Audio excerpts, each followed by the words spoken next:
Thank you. Understanding that, as you said, it's a time for prayers for Scalise and the others.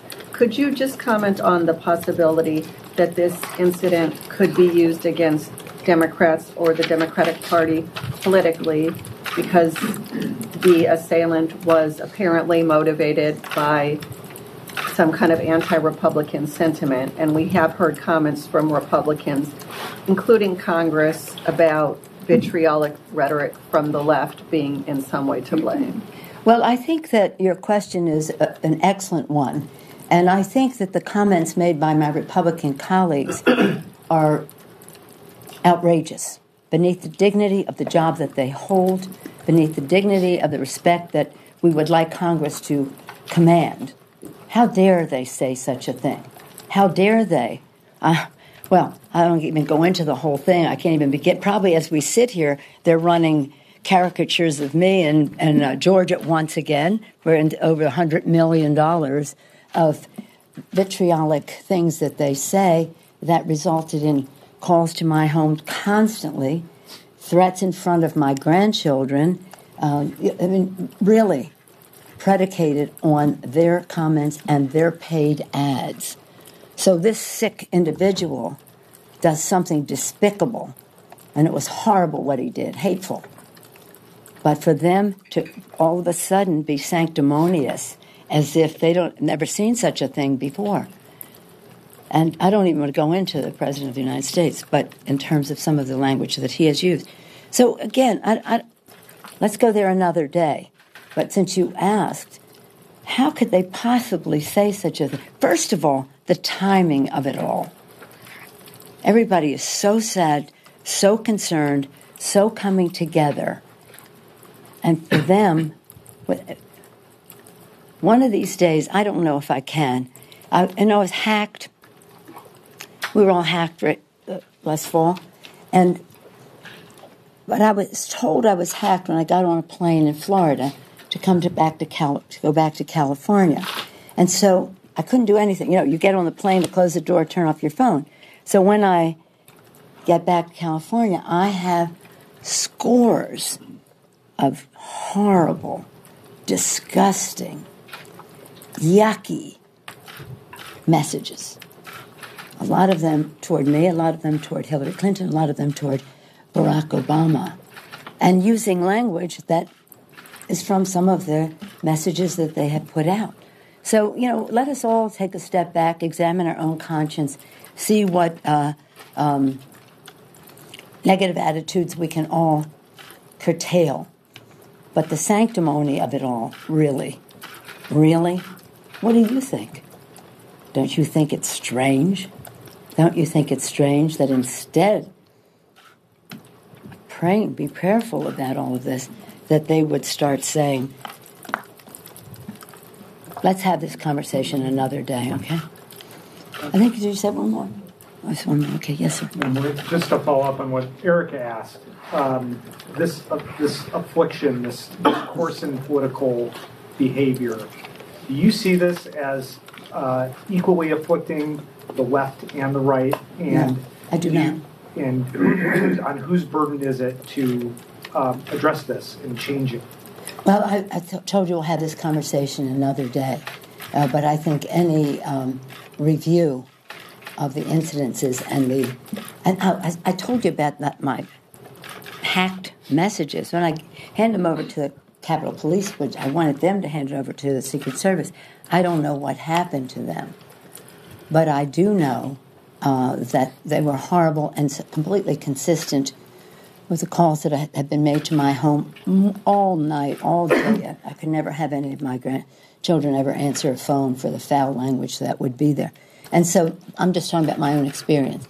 But let's all say, let's examine our conscience. Let's see how we can rid ourselves of our negative attitudes that go to a place that is like this. It didn't used to be this way. Somewhere in the 90s, Republicans decided on a politics of personal destruction as they went after the Clintons, and that is the provenance of it, and that's what has continued. But again, I feel as if we're, having a family moment that is very, very serious, and we're talking about things that we can save the discussion for another day. But you have a president who says, I could shoot somebody on Fifth Avenue and nobody would care. When you have people saying, beat them up and I'll pay your legal fees. When you have all the assaults that are made on Hillary Clinton, for them to be so sanctimonious is something that I really am almost sad for myself that I have gone down this path with you, because I don't think it's appropriate for us to have the fullest discussion of it, and it'll be for another day. It'll be for another day. But in terms of the rest of it, we have to protect our democracy, and our democracy is about people being able to come and express their views, and come as young people to come and see the Capitol, because everything we do here is for their future. As we honor our past with monuments and statues and the rest, the work we do has to be about their future. We want to attract them to public service. I don't think any of this discussion attracts anyone to public service, whether in terms of a noble calling or in terms of personal security. Have you heard from your members concern that when they're out in public that they may be sitting ducks, that they need more security? To be very clear, the Capitol Police that were there yesterday were heroes. Heroes. And they can't be everywhere where they're not assigned, obviously. Right. So for your rank and file members, do you think there will be security changes going forward, perhaps? Well, that's all under discussion, but what I hear most from my members is the concern that they have for their staff, because the staff are in the front line in the districts when we're here and even when we're there. And so the question is, how do we make evaluations of the situations that people have in their offices? That can be done by either the local police or the Capitol Police, and then what other remedies would be suggested. It is you don't really want to live in a world where there's so many police monitoring everything that anybody does, with all due respect to their courage and their bravery. So that would be an almost impossible task. And I've not heard anybody say, I want security in my dealings. That means people get a number of threats. Then the Capitol Police may make an evaluation that from a security standpoint, they need to make some changes in how that person is protected. I think, though, that, for example, the Democrats were practicing in another field, and since I'm not on the team and Steni's not on the team, there was no security there. Thank God Steve Scalise is on the team, because security was there, able to respond. The consequences would have been much worse without that. So, again, these security evaluations are really up to the Capitol Police. Members can express their concerns, and there are varying degrees of threats. Nobody has as many as I do, or over time, just an incredible amount, and it's really disgusting, some of the forms it takes. But again, we want, again, it's the staff and but when I was in a different building in San Francisco, they had metal detectors if you came in the federal building and you were going to the courts. But if you were going to the congressional offices, you just didn't have to go through a metal detector. And it was weird, because somebody who might be